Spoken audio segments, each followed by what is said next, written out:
Thank you for the virtual applause, Michelle. So just being coachable, shot caller, she made a plug. Make sure you have your blue light glasses. So I've been having these, right? So I'm gonna wear them because I'm coachable, right?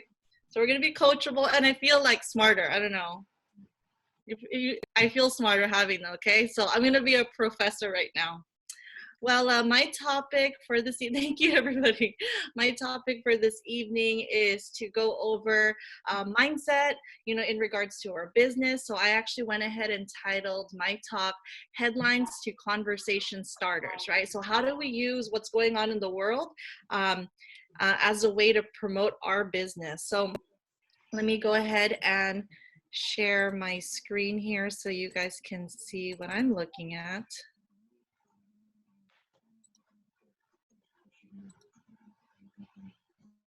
Okay, perfect. So my talk again is headlines to conversation starters, right? So, our job, because we have a very multifaceted job, right? And we're in financial services, yes, but the ability for us to be able to pivot, right? Because we're in uncharted territory right now.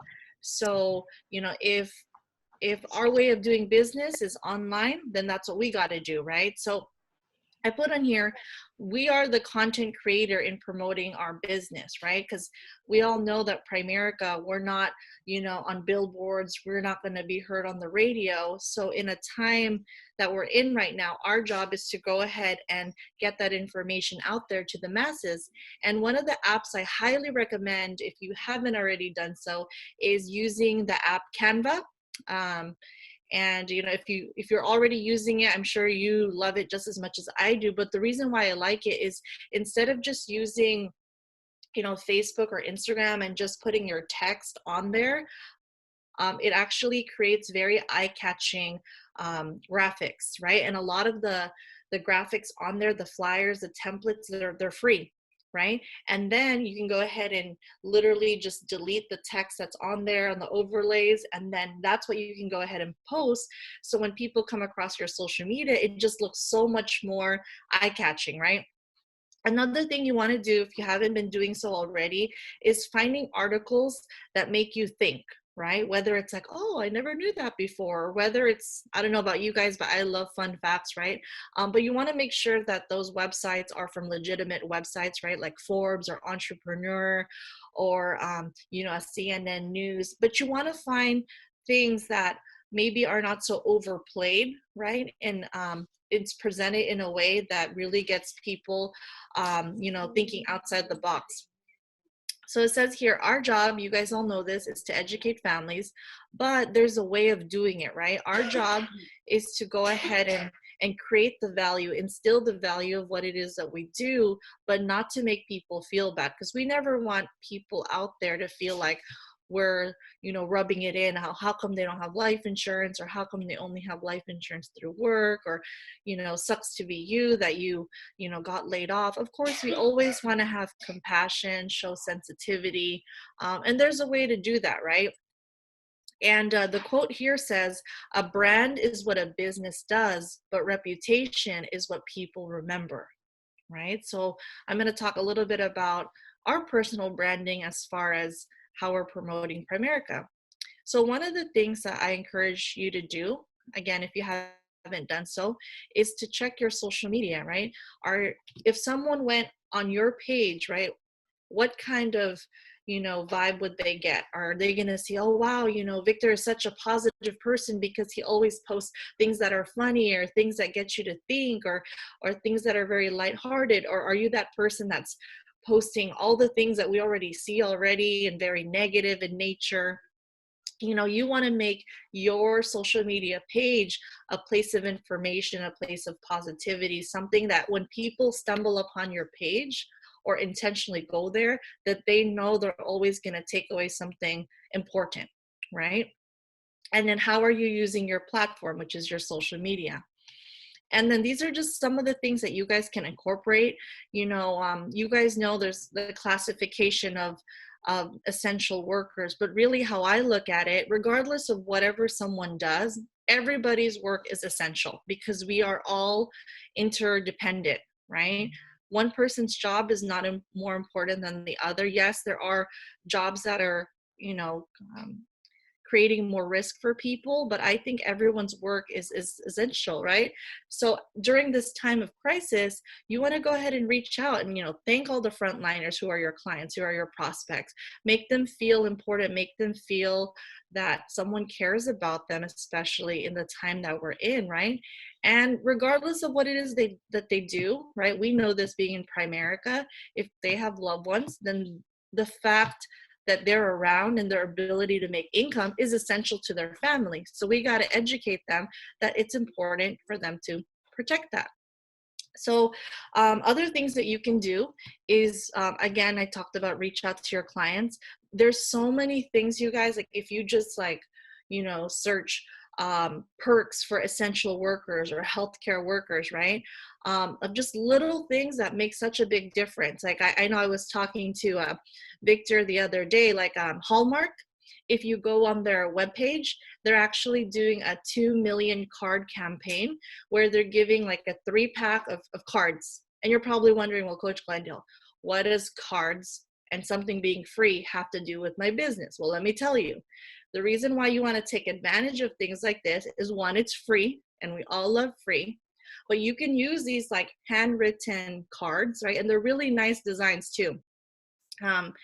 And the whole purpose Hallmark is doing this is just to create that connection again, because we've all been social distancing. You can use these free, really nice cards, and you guys know Hallmark cards are not cheap, right? They're very high quality.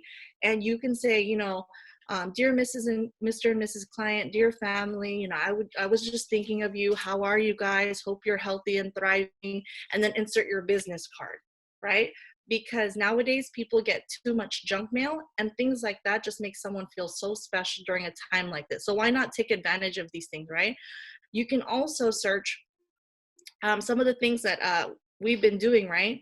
Is like, for example, like I think it was like 2.5 weeks ago, on one of the social media pages I came across, they were actually giving a dozen roses, or a bouquet of flowers, right? You have to nominate someone who's an essential worker. So from last month, one of the closes that we did was actually it was about a 80 something plus thousand rollover, right? So in my head, I'm like, okay, Glenda, let me think about this, right? So she's actually works in the unemployment, you know, department, and you guys know they're like swamped like crazy with all the claims coming in. So she really appreciated that I nominated her, right? And she got a surprise in the mail of a bouquet of flowers. And she doesn't know that that was free, but I'm telling you, it just created that, it just deepened that relationship. Because how would you feel if you got like roses in the mail, right? And really nice flowers too. So just things like that, and just making you think outside the box, right? If you have people in healthcare, right? You can actually say, hey, you know, I thought of you. There's actually a Crocs promotion. You actually get a free pair of Crocs. I know you're busy at work. What's your name, address, and email if you don't already have it? So that way I can get a virtual line for you, and I can have them send the Crocs to your house, right? And all these little things is going to make it easier for you to bring up the business, and they're going to think it's such a sweet gesture on your part, right? And as I start to wrap up, you know, these are just some of the headlines that I'm sure you guys have seen, but it's a matter of, you know, bridging and connecting everything, right? So you're probably looking at these headlines like, okay, you know, Glendale, how do we tie this all in to reaching out to clients, right? So you can say something like, for example, if I was talking to, you know, Miss Shirley, yep, right? I would say, oh, you know what, how are you? You know, just the small talk, right? Like, oh, I thought of you because, you know, right now we're literally reviewing all of our clients, and I just want to make sure I check in with you. How's the family? You know, and I'm going to let her know, like, you know, given her line of work, you know, how does she feel? Does she feel like her life insurance is enough? And then I'll be honest with her. I'll tell her, look, you know, if you were already thinking about increasing your coverage, it's actually a good time to do it now, because since there's so many unknowns when it comes to life insurance and the industry at this moment, you know, we already know things are going to be a lot stricter in the near future. So if you were already thinking about it, then let's go ahead and move forward, right? And you can plant little seeds like that, right? If you were watching PFN this morning, they talked about how now more than ever, there's an instant conversation we should be having because people used to rely on their work life insurance and now it's no longer there. So now is our chance to create content around, have you ever thought about having your own personal and portable policy, one that doesn't depend on your work? But do you see how I'm using these headlines in a way where it doesn't make people feel bad? It doesn't make someone feel like, oh, that sucks, I lost my job along with my life insurance. It just gets people thinking, yeah, you're right. I should have looked into this, but things happen for a reason, and I'm glad you're here now to go ahead and help me. And as I close, right, this quote says, may the flowers remind us why the rain was so necessary. And the reason why I picked this closing quote is because everything that we're going through right now, it's for a reason. Yes, there's a lot of things that we wish didn't happen or are happening, right? But our job is to make the most of the situation, and for us to go ahead and be as positive of a force for our family and the people counting on us and all the people that we come across. So I hope my talk today was helpful to you, and let me know if there's anything I can do to help you guys out. And thank you so much. Proud to be your teammate.